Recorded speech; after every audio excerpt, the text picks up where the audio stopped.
अस्सलाम वालेकुम। आप देख रहे हैं पाक एक्सक्लूसिव टीवी। पीसीबी के चेयरमैन मोहसिन नकवी ने नेशनल स्टेडियम का दौरा किया और यहां पर जारी काम का जायज़ा लिया। मोहसिन नकवी को बताया गया कि काम बहुत तेज़ी से जारी है और स्टेडियम जो है 15 दिसंबर तक कंप्लीट हो जाएगा।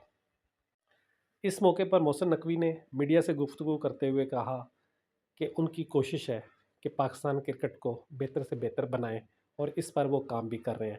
अभी आपने टेस्ट में पाकिस्तान टीम की कारकर्दगी को देखा है, जो तब्दीलियां की गई सिलेक्शन कमेटी ने, उसके बाद रिज़ल्ट बहुत अच्छा आया।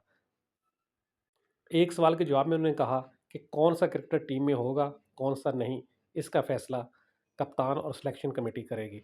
वो सिर्फ तजवीज़ दे सकते हैं, उस पर अमल करना ना करना ये सिलेक्शन कमेटी और कप्तान का फ़ैसला है।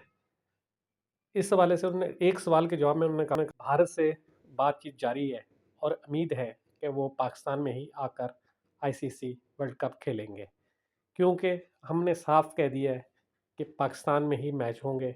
पाकिस्तान किसी दूसरी जगह पर जाकर मैच आईसीसी के नहीं खेलेगा।